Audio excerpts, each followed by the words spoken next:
এখানে যারা বসে আছে একটু আগে নারায়ণগঞ্জের রাজনীতির একজন আইডল আমাদের এই ভাই মশিউর রহমান রনি সাহেব বলে গিয়েছেন, সমাজের নিম্ন শ্রেণীর লোকজনই এখানে আছেন, যাদের নিয়ে আমাদের উঠা বসা চলাফেরা।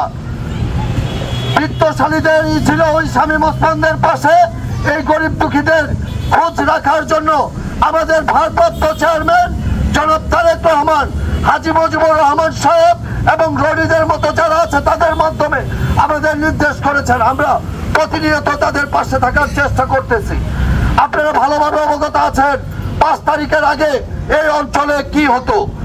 ওই শামীম ওসমান এবং তার কুলঙ্গার সন্তান অয়নের লোকজন আপনাদের কিভাবে নির্যাতন অত্যাচার জুলুম করত, কিভাবে কি করে যেত। আমাদেরকে ইতিমধ্যে বিভিন্ন ব্যবসা প্রতিষ্ঠানের মালিকরা আজকে 3-4 দিন যাবৎ ধন্যবাদ জানাচ্ছে। আমরা রনির মাধ্যমে আমাদের নেতা তারেক রহমানের কাছে পৌঁছে দিতে চাই আমাদের সেই বার্তা। আমাদের এই ইসরায়েলকে আমরা সন্ত্রাস মুক্ত করেছি, ইতিমধ্যে চাঁদাবাজ মুক্ত করতে সক্ষম হয়েছি। বিশ্বাস না করলে আপনার সাথে অনেকের যোগাযোগ আছে, আপনি ফোন দিয়ে খোঁজ খবর নেবেন। তারা আমাকে ধন্যবাদ জানিয়েছে যে উজ্জ্বল প্রত্যেক রমজানে অনেক কার্ড দেওয়া হতো।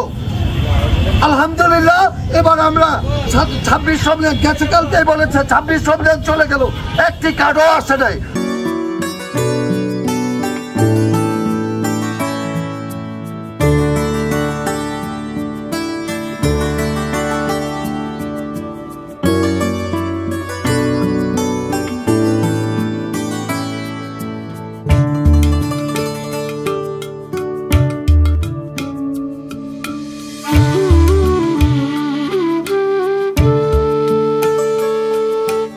মাধ্যমে বাংলাদেশ জাতীয়তাবাদী দল বিএনপি দীর্ঘ 70 বছর এই আন্দোলনটি করেছিলেন আপনাদের জন্য এবং এই সাধারণ মানুষের জন্য। সাধারণ মানুষকে কিভাবে একটু ভালো রাখা যায়, সাধারণ মানুষ যাতে করে এই বৈষম্যহীনভাবে না থাকে, এই জন্য দীর্ঘ 17 বছর আমাদের নেতা জনাব তারেক রহমান যে আন্দোলন করেছেন, যে আন্দোলনের ধারাবাহিকভাবে এই শিউ মার্কেট জালকুড়ি বুইগড় তিনি অগ্রণী ভূমিকা রেখেছেন এবং নিজে এখানে তার বাবাও আছেন। আমি যতটুকু জানি তার বাবা এই সম্রাট এবং উজ্জ্বল ভাই তাদেরকে অত্যন্ত আদর করেন। তার আরো সন্তান আছে, তাদের থেকে তাদের 2 সন্তানকে অনেক বেশি আদর করেন।